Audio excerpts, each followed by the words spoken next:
queridos e amados irmãos, queridos e amadas irmãs, que a graça de Deus esteja sempre com todos vocês, com toda a sua família.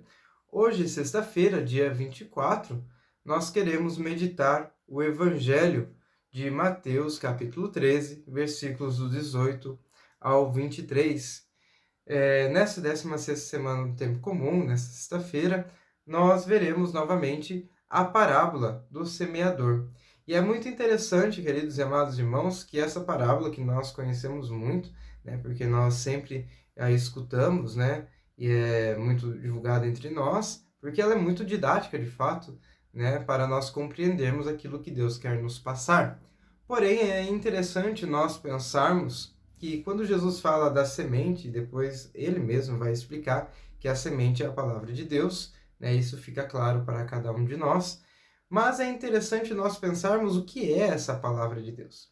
E muitas vezes quando nós falamos palavra de Deus, nós não temos muita consciência do peso que é a concepção de palavra de Deus, né? E por isso, tendo essa noção, nós teremos um pensamento muito mais aprofundado neste evangelho, nessa parábola.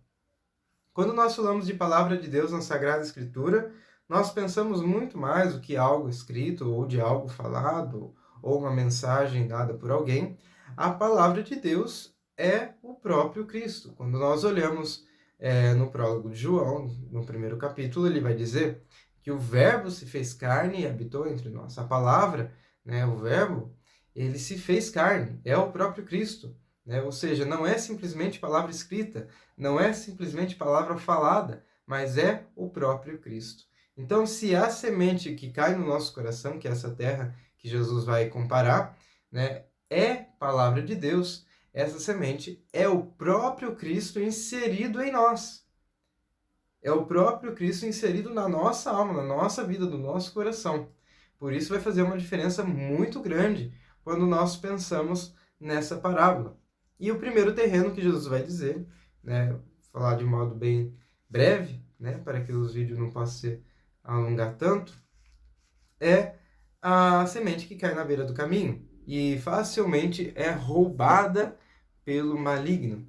Queridos e amados irmãos, hoje, na nossa sociedade, existem inúmeras ideias, né? Mesmo nós dentro da igreja, nós podemos facilmente aderir outras ideias que não estão em comunhão com aquilo que Jesus nos apresentou, né? E essas ideias, por incrível que pareça, elas são muito sedutoras e às vezes parece até se conciliar com aquilo que Jesus nos falou, né? E quando nós vamos perceber essas ideias, nós misturamos com aquilo que Jesus nos passou e quando nós percebemos, nós estamos distante do Cristo, né? Então, quando nós não compreendemos de fato quem é o Cristo, aquilo que ele nos passou, quando não nos aprofundamos de fato na doutrina da igreja, não nos aprofundamos de fato naquilo que a igreja, que os apóstolos nos passou como revelação, como aquilo que é de Cristo, quando nós não compreendemos a palavra de Deus, porque nos falta intimidade, nos falta buscar facilmente essa palavra, esse Cristo colocado em nós, que é o Senhor, será tirado de nós. Não porque Cristo pode ser tirado, mas porque nós o tiramos e o deixamos ele ausente em nossa vida. Ele sempre estará conosco.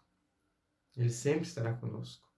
Mas quando nós aderimos a tantas ideologias, a tantas ideias e escutamos tantas coisas afora e queremos também colocar a nossa vida diante de algo confortável, que é aquilo para nossas ideias, que é confortável para aquilo que nós queremos aceitar em nossa vida. Quando nós deixamos tudo isso adentrar a realidade da igreja, a realidade da nossa vida, a nossa fé é nos tirada. Então, queridos e amados irmãos, que nós possamos nos aprofundar na palavra de Deus. E por isso nós vamos ver depois o terreno pedregoso, que é de fato quando nós nos aderimos à palavra, né, acolhemos com empolgação, porque a alegria do Evangelho, vai nos dizer o Papa Francisco, o Evangelho nos traz essa empolgação. Nós somos seres sensíveis, né? Que quer dizer o quê? Que nós somos dotados de sentimento, de emoção, de tato, de olfato, de paladar, ou seja, nós somos munidos dos sentidos e isso faz parte de nós e não podemos excluir isso de nós. Mas quando pautamos a nossa fé simplesmente naquilo que é sentido, naquilo que é emoção, nós vivemos uma superficialidade da fé. Nós não conseguimos aprofundar a nossa fé. E em qualquer momento, em qualquer situação da nossa vida, quando nós nos afligimos, quando nós nos apertamos, facilmente nós deixaremos a fé. E por isso nós vemos o outro terreno, que é o do espinho. Que além de nós não conseguirmos aprofundar a nossa fé, vivenciar essa fé além dos nossos sentidos, além das nossas emoções, além do nosso simplesmente humano, né? Quando nós não deixamos essa fé enraizar na nossa alma, qualquer espinho, queridos e amados irmãos, que nós vivenciarmos em nossa vida, que nos apertarmos, que nos fará sofrer, vamos dizer assim, nós deixaremos a fé. Muitas vezes nós até nos revoltamos. Como pode Deus deixar eu passar por isso? Como pode... Enfim, nós começamos a perguntar os inúmeros porquês em nossa vida. E, queridos e amados irmãos, não se preocupe em dizer os porquês da vida, porque nós somos assim, mas que diante dos porquês nós possamos permanecer perseverantes. Mesmo que os porquês cheguem em nossa vida, que nós possamos perseverar em Cristo, aprofundar a nossa alma em Cristo. E quando os espinhos tentarem nos sufocar, porque na realidade, queridos e amados irmãos, o nosso coração não é feito de apenas um terreno desses que Jesus nos apresenta. O nosso coração muitas vezes apresenta todos esses terrenos, né, em vários momentos em nossa vida. Né? Nós vivemos, de fato, uma inconstante em nossa vida, não vivemos uma linha reta. Infelizmente, não vivemos uma linha reta, né? Mas vivemos essa inconstância, né? Temos que buscar, claro, a constância de Deus, permanecer na fé, né? Para que nós não possamos sempre viver nessa loucura.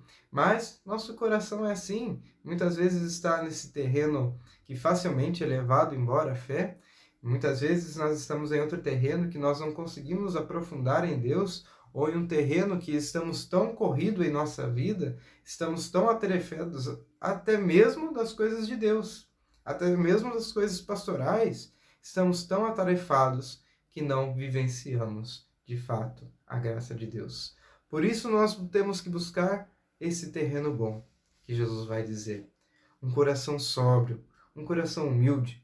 O terreno bom é aquele que acolhe a semente, ou seja, a terra que acolhe essa semente que é plantada, que deixa ser regada, que deixa ser plantado de fato o Cristo e o acolhe em sua vida, faz esse encontro onde a semente e a terra, elas entram em comunhão e ali elas se misturam de tal forma que a única consequência dessa mistura, dessa comunhão, são os frutos. Que nós possamos, de fato, fazer esse encontro na realidade. É um encontro com Deus, é um encontro com o Senhor. Quando eu chamei a atenção para nós entendermos, de fato, que essa semente é o próprio Cristo, essa terra boa, queridos e amados irmãos, é quando nós acolhemos esse encontro que Cristo quer fazer conosco. Quando nós, de fato, nos encontramos com Ele. Né? Esse desejo de amar e ser amado por Ele, por Deus. Né? E assim nós fazemos comunhão com Ele. Disso, queridos e amados irmãos, a consequência é apenas uma: os frutos. Os frutos que, quando nós crescermos, né, na fé, na caridade, no amor, de fato, muitas vezes vão ser podados, muitas vezes vão ser cortados, para que assim nós possamos crescer cada vez mais na fé, na esperança e na caridade. Nós possamos fazer essa graça acontecer em nossa vida. Abrir, de fato, o nosso coração, afofar muitas vezes essa terra dura do nosso coração, ou essa terra seca do nosso coração, deixar ser molhados pela graça do Espírito, que a água do Espírito possa, de fato, molhar essa terra do nosso coração, para que assim nós possamos acolher o próprio Cristo Jesus em nossa vida. Que Maria Santíssima nos ajude nessa jornada, que tenhamos fé, para que nós permaneçamos sempre na graça de Deus. E mesmo diante das inconstâncias da vida, nós possamos pedir para que o Senhor possa sempre estar conosco. Louvado seja nosso Senhor Jesus Cristo, para sempre seja louvado. Que Deus nos abençoe, em nome do Pai, do Filho e do Espírito Santo. Amém.